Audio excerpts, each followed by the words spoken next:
Lil Loko. I was hoping I wouldn't have to do this, but honestly, your incessant, annoying behavior as of recently, it's really making you look like a fool, to put that lightly. For the most part, I've been on good terms with you. You are an alright guy to me. You've never been antagonistic to me before, and it really hurts to be the one to shoot the first arrow here because, for the most part, nothing was provoked between us. I'm going to take my own stance on this issue and hopefully give you some good advice so you won't have to do this stupid crap ever again. And the best part, I'm going to be using hard facts. So let's waste no time and let's proceed. Instead of explaining on and on in a paragraph about what I'm going to show you, here's a timeline. March 12th, 2016. This is when Lil Loko began his dissing spree this year.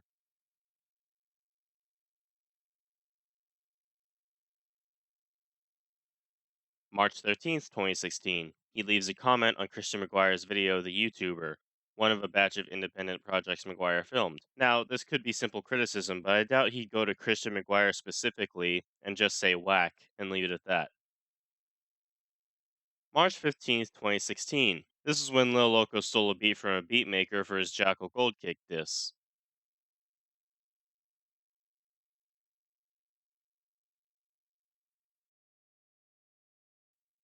March 16th, 2016. Loko deletes that diss, and later on, Thad and him settle accounts on another video, with Loko promising to purchase a beat off of him in the future.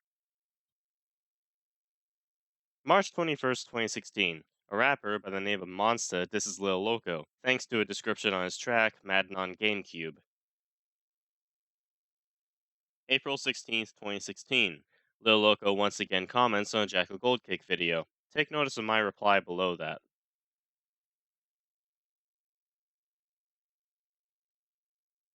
And today, as of scripting, April 23rd, 2016, which is yesterday as of recording, this is where I decide I need to take a side or else I'll be dragged into it eventually.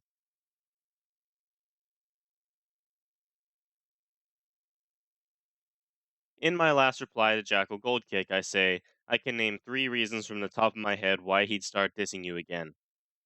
It doesn't end there, however. Danny Piffin makes a return. Jackal hands out a roasting worthy of Filthy Frank, and Monsta again challenges Lil Loko. Now that that slideshow is done, I'll explain my 3 reasons why Loko is doing what he does. Straight to Loko. The first reason, it gets you more views than normal uploads. This isn't entirely true, however.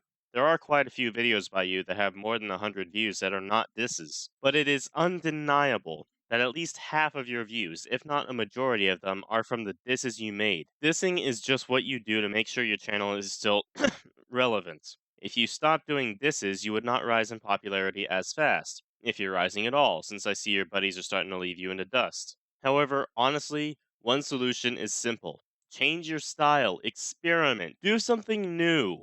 You keep saying you're gonna make it, but so far the only people that seems to be true for in your circle is Young Droopy and Bob Gnarly. I swear to any god you choose, if you just experimented, tried something different, maybe a new genre, maybe a new sound, maybe even some new featured artists or producers, then you will get different results.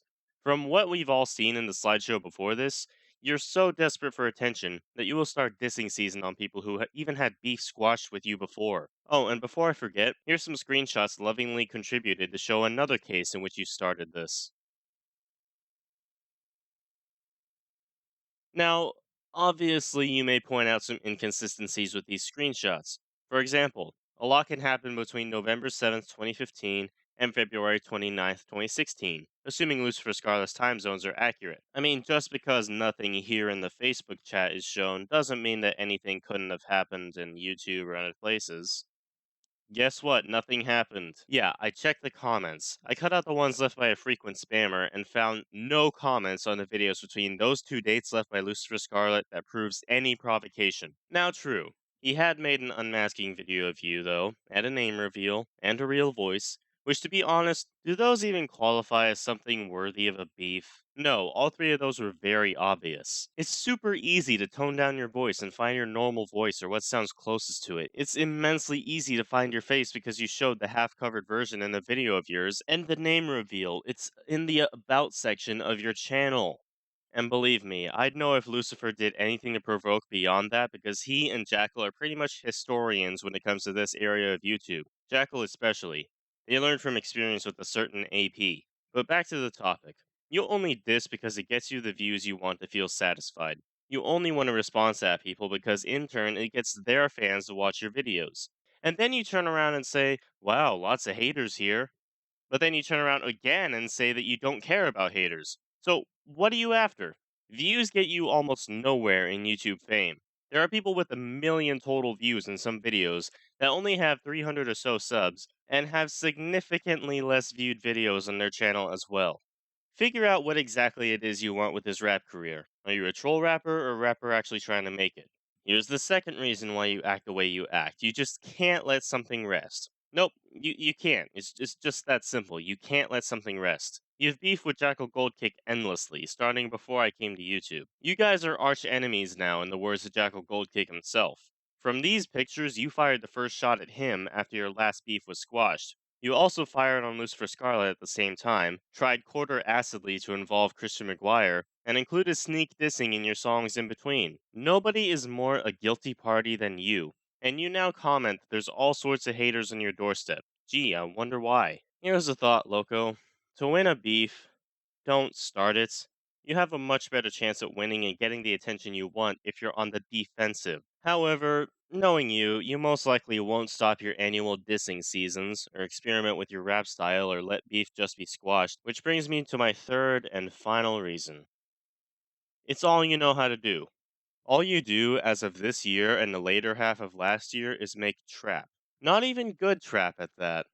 Your latest diss, the Jackal Gold Kick, sounds like it has an identical structure as Coco by OT Genesis. And the style you do has pretty much been the same for 7 months straight, during which you uploaded many songs. It'd be understandable if you were actually a legitimate rapper and released one album every year or two, but this is an overload of songs that sound the same. It turns people off if they're a fan of the genre and if they want to check out more of your stuff for a song they actually want to replay again. And I don't mean the same as in the beats sound the same and therefore all the songs sound the same. No, they sound the same as in the lyrics are pretty much the same, the beats have the same structure, the attitude is the same, even the beginning of your songs will almost always have a sound effect of you smoking weed. Sure, cool, you smoke weed, you light up the grass, you smoke a gigantic bowl. I bet the type of weed you smoke is the same every song. I could write a guidebook on how to make a Lil Loko song. Hell, Lucifer Scarlet already has. Look at this. It's so damn easy to make one of your songs. All you have to do is find a beat. Pitch shift your voice, do slow rap, which almost anybody can do, throw in a sound effect of inhaling smoke from a blunt, and call that a Lil Loco track. I suppose Scarlet did forget one step, which said, make sure you sound like you're using air to speak instead of your vocal cords. You seriously say you'll make it, yet you use a minimal amount of effort in making yourself appear unique and different. How about, instead of using your childish way of gaining attention, and hear me out here, how about taking advice? How about studying rappers like Droopy, White Haze, Dennis, fucking Three Chains, anyone else, and just experiment a bit? Take your listeners and test them a little by going a different direction. They will not abandon you if you make one song they don't like.